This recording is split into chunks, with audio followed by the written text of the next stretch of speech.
Sean bienvenidos una vez más a su canal Más Allá de los Eones. En la edición de este video y atreviéndome a salir a cámara para toda la audiencia y que así puedan conocerme un poco más, hablaremos sobre la criptozoología, para lo cual, posterior a este video, podamos entablar conversación en la caja de comentarios en el tema que aquí nos compete para llegar hacia opiniones claras, objetivos, tanto circunstanciales, opiniones de acuerdo a la experiencia que han tenido con este tema y también así poder compartirlos en siguientes videos. Para empezar, la criptozoología, en mi opinión, es un tema que siempre me ha fascinado. Desde que lo he revisado en textos, desde que veía documentales de niño con mi hermano, para lo cual yo le estoy completamente agradecido de que si en aquellos fines de semana que me cuidaba, pero él se ponía a ver sus documentales de misterios, pues el tema me empezó a fascinar poco a poco, y no solamente de criptozoología, sino también de todos los temas que competen aquí en el canal, en lo cual son misterios, literatura, fantasía, y lo cual se relaciona también a lo que yo he estudiado, que es filosofía. Ya que me van conociendo un poco más y que en ediciones posteriores espero irme abriendo un poco más a la cámara, pues primero que nada, la criptozoología, para lo cual ustedes han aportado muchísimo con sus comentarios y sugerencias, tanto en los temas de Lovecraft como en los temas de la criptozoología, pues sabemos que nos gusta lo desconocido. Diría la frase de Howard Phillips Lovecraft, que ese miedo a lo desconocido es lo más fascinante de alguna forma para el ser humano. Entonces, para los zoólogos, para los biólogos, buscar especies ocultas o especies que de alguna forma no han salido a la luz, ya sea porque su naturaleza, lo que los determina en cuanto a composición natural, no se los permite, o quizá miedo al ser humano, pues deciden encontrar áreas en las cuales no son visibles a la raza humana. Tenemos en la historia muchas circunstancias en donde la fantasía o la literatura fantástica juega un papel y una línea muy delgada con la ficción y la mitología. Tal es el caso de la Ilíada y la Odisea de Homero, cuando se creía que Troya era ficción hasta que se encontró por arqueólogos, y el mismo caso ocurrió con la ciudad, con la cultura minoica en Creta, donde de hecho el arqueólogo que comenzó a encontrar los vestigios estaba buscando el laberinto del Minotauro, y al final llegó con una cultura completa que realmente adoraba al toro. Y lo mismo ha ocurrido con la criptozoología, tal es el caso del dragón de Komodo, el Celacanto e incluso el llamado Megaboca, y muchos ejemplares que de alguna forma fueron críptidos en algún momento de la historia.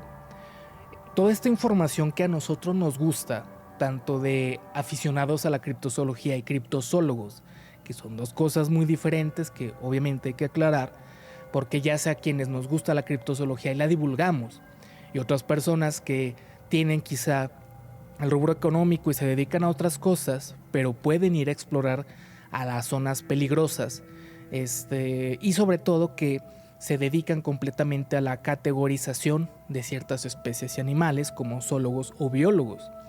Entonces, el gusto nace realmente, yo creo que de muchos que compartimos esto, de la ficción, del gusto por la literatura fantástica. Es ahí cuando historias como el Sasquatch, el Bigfoot, el monstruo del lago Ness, el diablo de Jersey, historias de las más básicas si queremos adentrarnos al mundo de la criptozoología, nos resultan fascinantes. ¿Cómo es posible que un plesiosaurio pueda haber sobrevivido tanto tiempo debajo de un lago en Escocia, siendo que en el Reino Unido, desde la época de la Pangea, muchas cosas pasaron geográficamente que, según algunos científicos, es imposible que algunas especies realmente hayan podido resguardarse posterior a muchos cambios climáticos, a la caída de este famoso meteorito que extinguió a los dinosaurios? Pero lo más fascinante de todo esto es que se pueda resolver realmente cómo es que una familia entera de categoría de ciertas especies lo ha logrado, siendo que quizá llegaron a una evolución posterior. Hay muchos libros de Herbert Spencer y que junto con las teorías de Darwin sobre la adaptación animal, pues se supone que nos dan luz verde de cómo ha evolucionado en sí tanto la supervivencia en algunas especies según su ecosistema para poder readaptarse, y quizás ese sería un secreto que la criptozoología quiere revelar de algunas especies concretas. Tenemos el caso de, yo diría que criaturas categorizadas en el gigantismo. Tal es el caso del dragón de Komodo, que se tenía en el siglo XIX como una leyenda y un mito, que a fin de cuentas no era una especie realmente gigantesca, pero la teoría, la historia famosísima del Megalania, que sí es un dragón de Komodo gigantesco, sigue rondando por ahí. Pero para ver una especie así es completamente... debería ser visible, pues, porque ya se tienen las herramientas necesarias hoy en día en estos tiempos actuales. Hay muchos documentales, yo les quiero compartir a ustedes. Hay un documental que siempre me ha fascinado, que es de Misterios de la Historia. Fue una serie de los años 90, principios de los 2000 del canal History Channel, y en una edición de esa serie un programa dedicado a la criptozoología que se llamó Monstruos de los Lagos, o me parece que ese era el título. En ese documental se hablaba específicamente de los logros científicos que se habían hecho para mencionar, por ejemplo, que el monstruo del lago Ness no existía. Y esto también derivado a una confesión de la persona que construyó un barco pequeño con una cabeza que aparentaba ser un dinosaurio, la famosa fotografía del cirujano. Entonces, una fotografía que muchos años se tomó en cuenta para comprenderla como un vestigio de criptozoología y de un dinosaurio vivo en Escocia, resultó ser falsa. Entonces, ese tipo de evidencias fueron las que estuvieron plagando el siglo XIX y XX. ¿Cuántas de esas evidencias no han sido desprestigiadas? Y la ciencia en los años 90, con el equipo, por ejemplo, de Robert Raines en el lago Ness, que realmente tuvo las herramientas necesarias en ese momento, ya sea con las cámaras acuáticas, y que incluso existen fotografías que él tomó donde asegura que hay una aleta, donde asegura que hay una cabeza, pues resultaron ser falsas. En ese aspecto evolucionamos, la tecnología evoluciona. Bueno, en cuanto evolucionamos, ese es tema para otro video, porque pretendo hablar de cuestiones transhumanas donde compete ese término, y creo que no me identifica completamente hablar de que evolucionemos, sino que dependemos completamente de la tecnología. La criptozoología también parece comenzar a depender de ella, y esto es a que pues animales de gran envergadura, de una gran magnitud, ¿cómo es posible que no puedan ser vistas? Hace poco en redes sociales apareció un video de un supuesto Sasquatch que es visto desde, me parece, como de un tipo teleférico o de un tren, y que se puede camuflajear con el ambiente. Ese video me pareció muy fascinante, pero ya tenemos muchas historias desmentidas de personas que tienen disfraz de Bigfoot o de Sasquatch, y una vez que pueden jugar con el entorno, juegan también con el turista. Y el mismo caso ocurre en el lago Okanagan, el mismo caso ocurre en el lago Ness, en el lago Champlain, entonces en la Columbia Británica también, donde también se juega mucho en el ámbito del turista. ¿Por qué? Porque es la persona a la que se le vende este tipo de leyendas. Quienes difundimos la criptozoología, pues se supone que buscamos las fuentes adecuadas, y entre esas fuentes existen muchísimas historias desmentidas, lamentablemente. Hay críptidos que, por ejemplo, yo no he podido tocar en el canal, o no puedo hablar de ellas porque juegan más en el rol de la mitología o de la fantasía, y no he podido encontrar las fuentes adecuadas para poder llevarla a un video. Y no voy a inventar historias solamente para tener por ahí un poco de vistas. Si se han percatado en este canal, y aquí está la bibliografía que lo respalda, más libros que tengo que gracias al internet he podido descargar, pues saber que realmente hay una autenticidad. pero voy a platicarles una cuestión de la criptozoología que me llegó a pasar haciendo un video. Cuando se hablaban de ciertos científicos o de ciertos autores o de ciertos libros, me doy cuenta de que no existían. Y sobre todo yo tomándolas de un libro donde venía la fuente como bibliografía. En este caso, por ejemplo, la revista Muy Interesante, que se supone que hacen investigaciones muy metódicas y que yo también les doy gracias completamente, porque muchos de mis videos también han salido de ese contenido como difusión. Pues me doy cuenta que hay fuentes o que realmente no están registradas y he buscado mal, o son libros que están en bibliotecas y no se han registrado en ningún lado, pero los autores no existen.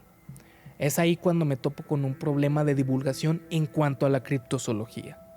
Entonces, hablar de criptozoología realmente es una tarea muy interesante, muy importante, académica, metódica, pero que si no se investiga bien, se puede llegar a eso. También para los seguidores del canal, yo les recomiendo siempre pedir fuentes bibliográficas a los canales que ven. Hay muchos canales muy buenos, muy interesantes, muy importantes, que son colegas que realmente admiro mucho, que yo también sigo, pero hay otros que juegan mucho con la fantasía.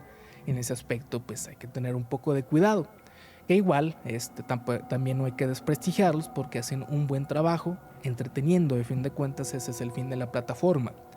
Pero la criptozoología por eso se ha quedado como pseudociencia, lamentablemente, porque se juega mucho con la fantasía. Entonces, como divulgación científica debe tener ciertos puntos claros, porque no se sabe realmente cuándo va a aparecer un nuevo criptozoólogo, y sobre todo que aparezca de las ramas de la ciencia, de la divulgación, como por ejemplo la zoología o la biología, o incluso hasta la botánica. Porque ya sabemos, y lo saben ustedes, que existe la botánica críptida. Pero en general, en la botánica, en las plantas, por ejemplo el código Voynich, podría incluso considerarse como tal un libro de criptozoología, porque nos habla de especies que no existen o que mínimo no han sido categorizadas. Y de ahí se juega un poco con la fantasía o las leyendas de mundos perdidos como Lemuria, ¿no? O mundos perdidos dentro del centro de la Tierra, que también son temas muy interesantes, muy importantes, algunos sustentados en bases científicas y otros no. Aún así, es por eso que nos interesa tanto, porque de alguna forma leer criptozoología es como encontrar tesoros, es como encontrar esa especie perdida, eso que el personaje del profesor Challenger en el libro del mundo perdido le fascinaba tanto. Y recordemos que ese personaje de alguna forma está basado en Percy Fawcett, este famoso viajero excéntrico que se perdió buscando la famosa ciudad también perdida de Zeta. Hace poco, haciendo el video de la búsqueda de la ciudad del Dorado, pues me doy cuenta también que la historia es breve y la historia está más encaminada a un pretexto de la conquista sudamericana que de otras cosas. Entonces, por eso investigar criptozoología es entrar a un mundo nuevo, pero siempre teniendo en claro que es pseudociencia. Pero recordemos que lo interesante es que está a un paso de convertirse en ciencia a pesar de los años. ¿Por qué? Porque es una pseudociencia que sigue siendo joven. La criptozoología también, al momento de poder hacer una división entre la literatura fantástica y entre las tradiciones, pues encontramos cierto tipo de veracidades. Escuchar las crónicas que existen en los pequeños pueblos o incluso en el mundo de la urbe, de la cuestión urbana, pues también resulta interesante, porque quiere decir que los ejemplares pues, ocultos comienzan a salir a la luz. Y si eso fuera cierto o es cierto, pues entonces realmente la categoría de todos los animales, de todas las especies del mundo, pueden salir en cualquier punto, en cualquier momento. Pero, sigo recalcando, la fantasía debemos empezar a desglosarla, o debe empezar a desglosarse. Los criptozoólogos más renombrados, que bueno, en este caso voy a referir yo a Bernard Hubelmans, que tiene varios textos, pero uno de los más importantes, que es relacionado al Sasquatch, ¿no? En busca de la pista del Sasquatch. es el título original de ese libro, pues hace metodología a través de métodos científicos en cuanto a la biología y a la zoología. ¿Cómo es esto? Pues buscar los patrones de los animales, buscar de qué se alimentan y cómo es que han tenido una supervivencia y comenzar a teorizar en torno a eso, cómo es que una especie pudo haber estado oculta tanto tiempo para el ojo humano. Ahí es donde se parte de la posibilidad de que una especie realmente sí esté oculta, porque deja huellas, porque deja pistas. Hay un video muy fascinante que no hace mucho vi en YouTube que hablaba sobre los cadáveres de los Bigfoot. Es un tema que yo alguna vez platiqué con mi hermano de por qué ese tema, siendo que se encuentra en todas las partes del mundo, pues no han dejado alguna huella, ya sea desde cadáveres, ya sea desde viviendas, comida, excremento, o todo aquello que realmente pueda decirnos que habitó en alguna parte, en algún lado, pues no se ha encontrado mucho, sino únicamente pues cuestiones fraudulentas, como todas las huellas que de alguna forma y posterior a una vez que se encuentran resultan ser falsas, y siempre en pro del mundo turístico o del gremio turístico. ¿Por qué? Porque hay un beneficio económico. Entonces, ese video mostraba una hipótesis de que ellos son muy cuidadosos, esa especie es muy cuidadosa con los desechos o los restos que deja detrás. O sea, hace que todo lo recoge. Es una especie tal vez de alguna forma higiénica o limpia en todos los sentidos posibles y el aspecto de la palabra. Esa podría ser una nueva adaptación, en este caso, de Pie Grande o de los Bigfoot, ¿no? Como los gatos en el momento en el que entierran su excremento, pues también los Bigfoot quizá pudieran hacerlo, dando un elemento más a un punto de supervivencia de una especie que sigue siendo oculta. Entonces, ese tipo de rasgos de que podamos empezar a conjugar ahí varios géneros, tanto de la ciencia como de la divulgación, como de las historias, como de los avistamientos, todo ello es un rompecabezas que mucha gente lamentablemente llegados a la zoología y a la biología han descartado porque no lo ven viable y simplemente suena absurdo. Pero si existe ese pequeño empuje sobre querer desentrañar los misterios de la historia y del pasado y de la mitología, quizá las cosas comiencen a salir a la luz. Quizá ahí es cuando se encuentran nuevas hipótesis. Tal es el caso de los calamares gigantes, que realmente tuvieron una veracidad a partir de los años 80 y 90, y quizá fueron la inspiración para las historias de los kraken gigantes o de los pulpos o simplemente calamares que medían el tamaño de un barco. Ese tipo de datos son relevantes porque así ya podemos tener un objetivo claro y una interpretación al momento de leer o de querer comprender el mundo de la criptozoología.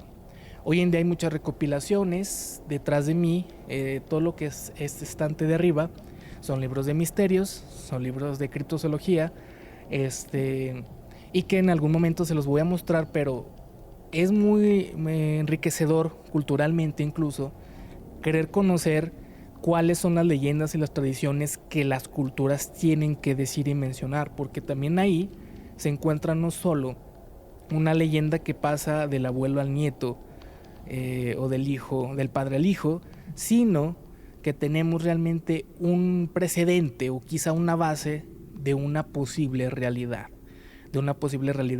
de una criatura, que quitémosle el rasgo de criatura, porque incluso un criptozoólogo dentro del documental que les mencioné de History Channel decía que un problema de la criptozoología es que les damos el rango de monstruos. A partir de ahí es cuando la ciencia se aleja y prefiere mejor mantenerse con lo más palpable o con las investigaciones que ya son seguras, porque a fin de cuentas una investigación criptozoológica o críptida es una inversión para muchos zoólogos o biólogos. Y en este aspecto, por eso criptozoólogo mencionaba que un problema que se tiene es que al categorizar una especie como monstruo, pues entonces ya está rayando más en la fantasía que en la probabilidad de que realmente se encuentre con vida y sea un ejemplar palpable. Bueno, entonces, para no extenderme más, pues esto era lo que yo quería hablarles de un fragmento, un porcentaje pequeño de lo que pienso de la criptozoología. Y aparte, que es mi primer video donde como canal Más allá de los eones salgo a cámara, pues no es muy fácil. Espero también lo entiendan mis suscriptores, pero pues espero soltarme también, que los videos tengan un poco más de estructura, de formato. Simplemente este es un video donde quería que me conocieran un poco más, hablarles directamente, no trabarme tanto porque no es fácil también hablar a cámara. Que conozcan esta bibliografía, poder compartirla, porque para eso es, para poder compartirlas con ustedes, que no sean libros que se estén realmente polveando y que algún día que yo no me encuentre aquí ya en vida, o ustedes, o no sé, pero mínimo que ya haya vestigios a manera digital o de forma de video de todo el contenido que hay ahí. Si revisan la descripción de mi canal, van a encontrar que esa es mi intención y mis pretensiones, que sea un archivo gigante digital a manera de video, pues de todo aquello que algún día se puede perder, un conocimiento que esperemos realmente jamás se pierda, y que lo podamos compartir, y que también aparte de mí pues sigan a todos a los que hacemos canales y videos sobre criptozoología, sobre misterios, sobre fantasmas y sobre literatura en general e incluso filosofía. Entonces espero en los próximos videos seguir hablando más de esto. La criptozoología, entonces, como conclusión, pues es una forma, un método que está a nada de que se pueda convertir en ciencia. Si queda para siempre como una pseudociencia, aún así siempre va a resultar fascinante, siempre van a salir buenos científicos de esa rama, podría decirse así, y encontrar especies que realmente algún día fueron tratadas como críptidas en siglos anteriores, incluso en estos videos que nosotros hacemos para ustedes. En este caso, yo, Miguel Ángel Pescador, les hago para ustedes en el canal Más allá de los eones. Aprovecho para agradecerles por su paciencia, subir más videos, ser más constante. Han habido muchos cambios realmente radicales en mi vida que no me han permitido como tal sentarme y poder hacer videos de buena calidad para ustedes, pero espero cambiar ese formato, que sea más adaptable, que sea mucho más abierto para ustedes y para mí, y sobre todo sus sugerencias ustedes saben que siempre las tomo en cuenta y yo siempre los leo. Muchos videos fueron sugeridos por ustedes, han sido sugeridos por ustedes. Hay cierto tipo de misterios, enigmas, críptidos o monstruos del mundo Lovecraftiano que yo nunca había escuchado, que nunca había leído, pero que gracias a sus sugerencias pues pude hacer ciertos videos, que de todos modos espero siempre darles el crédito correspondiente, aunque sea un comentario, una sugerencia, pero ustedes son también quienes hacen el contenido de este canal. También hablarles del mundo de los cómics, hablarles del mundo de la filosofía. Hace más o menos 2 meses que pude terminar el doctorado en filosofía e historia de las ideas. También por eso no ha sido fácil mantener un canal de YouTube. Bueno, disculpen el tren que se escucha. Ahorita donde me encuentro pues hay una vía del tren a espaldas, unas calles a espaldas de esta, y por eso se escucha muy cerca. Pero a lo que voy es que todas las sugerencias que me dan, todo lo que yo he podido hacer, y ahora pues estos años que me tomé para terminar estos posgrados de filosofía, que de alguna forma yo quiero adaptarlos también con estos temas, porque se presta mucho.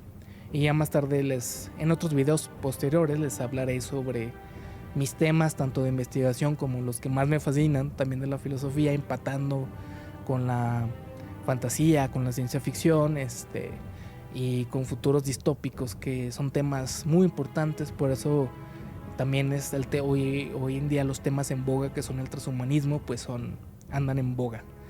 Pero bueno, muchas gracias por quedarse hasta el final en este canal, si es que hay alguien por ahí todavía que Espero que sí, si no, de todos modos, se les estima mucho a los suscriptores, sobre todo porque cada suscripción para mí es importante, cada like, cada comentario, y también para cualquier contenido sugerente, ya saben que soy todo oídos. Muchas gracias por ser parte de este proyecto pequeño que espero crezca en algún momento. Realmente no exijo dale like, no exijo coméntalo, sino que si te nace puedes hacerlo, y yo pienso que así es más natural de parte de los suscriptores. Entonces, si eres una persona que se quedó al final, te lo agradezco mucho, te lo agradezco de corazón, y bienvenidos nuevamente a la siguiente etapa de este proyecto más allá de los eones.